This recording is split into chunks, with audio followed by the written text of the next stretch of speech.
ഒരു മനുഷ്യൻ അവൻ്റെ ജീവിതത്തിൽ ഏറ്റവും പ്രാധാന്യം കൽപ്പിക്കേണ്ടുന്ന വിഷയം അല്ലെങ്കിൽ കാര്യം എന്താണെന്നാണ് ചോദ്യം.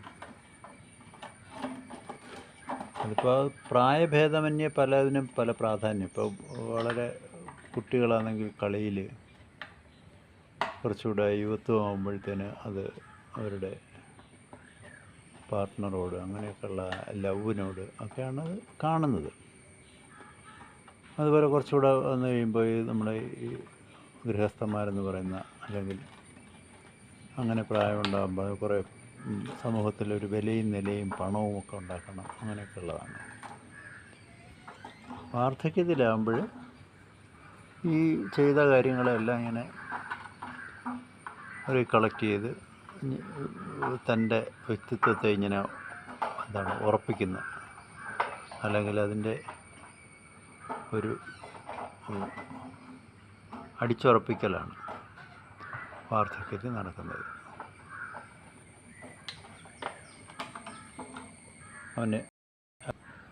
അപ്പോൾ ഈ ആശയം ശങ്കരാചാര്യർ പറഞ്ഞിട്ടുണ്ട്. അത് ആ ഒരു ശ്ലോകത്തിലൂടെ പറഞ്ഞിട്ടുണ്ട്. ബാലസ്സാവ ക്രീഡാസക്ത, തരുണസ്സാവ തരുണീസക്ത, വൃദ്ധസ്സാവത് എന്ന് പറഞ്ഞിട്ടുണ്ട്. പരമേ ബ്രഹ്മണി കോപിന്ന ലഗ്ന, പരമമായ ബ്രഹ്മത്തിൽ, അതായത് പരമമായ യാഥാർത്ഥ്യത്തിൽ ആരും ലഗ്നരല്ല, അല്ലെങ്കിൽ ആരും അതിനകത്ത് അവബോധമുള്ളവരല്ല, അല്ലെങ്കിൽ അതിനകത്തേക്ക് പോകുന്നില്ല എന്നുള്ളതാണ്. അപ്പോൾ യഥാർത്ഥത്തിൽ ഒരു മനുഷ്യൻ എത്തപ്പെടേണ്ട അല്ലെങ്കിൽ ആർജിക്കേണ്ടുന്ന ഒരു സാകല്യ സ്വഭാവം, അല്ല ഈശ്വരഭാവം, അല്ലെങ്കിൽ അവബോധം, ബോധോദയം എന്നൊക്കെ പറയുന്ന ആ ഒരു അവസ്ഥയാണ് ഒരു മനുഷ്യൻ ചെന്നെത്തപ്പെടേണ്ടത്. അപ്പോൾ അത് തന്നെയാണ് ഒരു മനുഷ്യൻ ഏറ്റവും കൂടുതൽ ശ്രദ്ധിക്കേണ്ടത് എന്താണെന്നുള്ള ചോദ്യത്തിനകത്ത് ഈ അവബോധത്തിന് അനുകൂലമായ അനുരൂപമായ കർമ്മങ്ങളിലും വിഷയങ്ങളിലും ഏർപ്പെടുക എന്നുള്ളതാണ്. അതെന്താണ് എന്ന് പറഞ്ഞു കഴിഞ്ഞാൽ അതങ്ങനെ പ്രത്യേക വിഷയമുണ്ടോ? അവബോധത്തിലേക്കും ഈശ്വര സാക്ഷാത്കാരത്തിലേക്കും എത്താൻ എന്ന് ചോദിച്ചാൽ അങ്ങനെ പ്രത്യേക വിഷയമൊന്നുമില്ല.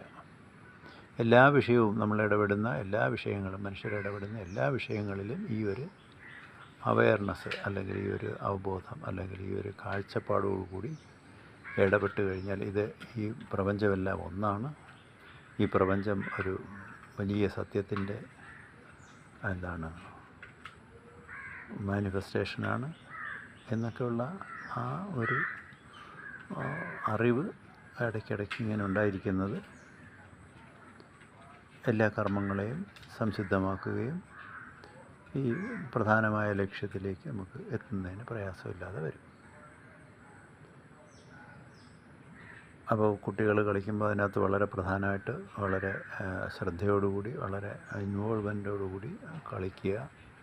അതുപോലെ സ്നേഹത്തിലായാലും പഠനത്തിലായാലും എല്ലാം ഏത് വിഷയത്തിലാണോ നമ്മൾ ഇടപെടുന്നത് അതിനകത്ത് ഭംഗിയായിട്ട് ഇടപെടുക.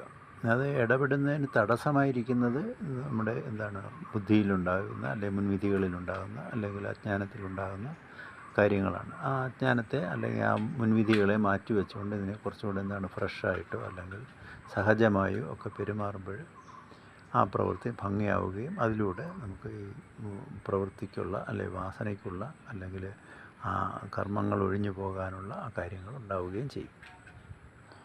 അങ്ങനെ മനുഷ്യൻ പ്രധാനം ശ്രദ്ധിക്കേണ്ടത് ഈ ഒരു ബ്രഹ്മസ്വരൂപത്തെ മുന്നിൽ കണ്ട് അല്ലെങ്കിൽ സാക്ഷാത്കാരത്തെ മുന്നിൽ കണ്ട് അങ്ങനെ ഒരു സാകല്യമായിട്ടുള്ള മൊത്തമായിട്ടുള്ള ഒരു ഐഡൻറ്റിറ്റിയിലേക്ക് മനുഷ്യൻ മാറി നിൽക്കുക അല്ലെങ്കിൽ വളർന്നു വരിക, പരിണമിക്കുക എന്നുള്ളതാണ്.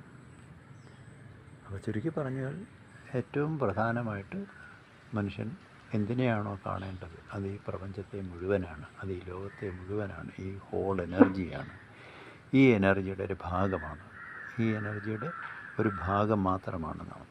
അല്ലാതെ അതിനപ്പുറത്തേക്ക് നമ്മളൊരു ക്രിയേറ്റീവായിട്ട് അല്ലെങ്കിൽ ഒരു ക്രിയേഷൻ ഉണ്ടാക്കിയ ഒരു അവരെ യാഥാർത്ഥ്യം ഉണ്ടാക്കിയെടുത്ത് അതിനകത്ത് ജീവിക്കുക എന്ന് പറഞ്ഞാൽ അതെപ്പോഴും ദുഃഖത്തിനും പ്രയാസങ്ങൾക്കും ടെൻഷനും എല്ലാം കാരണമാവും. ഈ അവരെ യാഥാർത്ഥ്യം അല്ലെങ്കിൽ നമ്മൾ സൃഷ്ടിക്കപ്പെടുന്ന ഒരു സത്യം, സൃഷ്ടിക്കപ്പെടുന്ന ഒരു ഐഡൻറ്റിറ്റി, സൃഷ്ടിക്കപ്പെടുന്ന ഒരു ഉണ്മ, അതിനെ നമ്മൾ അത് അജ്ഞാനമാണെന്നറിഞ്ഞിട്ട് മൊത്തത്തിലുള്ള ഒന്നായിട്ടുള്ള അദ്വൈതമായിട്ടുള്ള ആ ഒരു ഒറ്റ ഇതിനകത്ത് ആണ് നാം ഉൾപ്പെടുന്നതെന്ന അവബോധം അല്ലെങ്കിൽ ആ ഒരു സത്യം തിരിച്ചറിഞ്ഞ്, അപ്പോൾ അങ്ങനെ വരുമ്പോഴത്തേനും ഈ ആളുകൾ പറയുന്ന മായയെന്നോ മിഥ്യയെന്നോ ഒക്കെ പറയുന്ന ആ കാര്യങ്ങളിൽ നിന്നെല്ലാം നമുക്ക് ഒഴിഞ്ഞ് സത്യത്തിനകത്തേക്ക് വരാൻ കഴിയും. അപ്പോൾ അത് തന്നെയാണ് ഒരു ജീവി അല്ലെങ്കിൽ ഒരു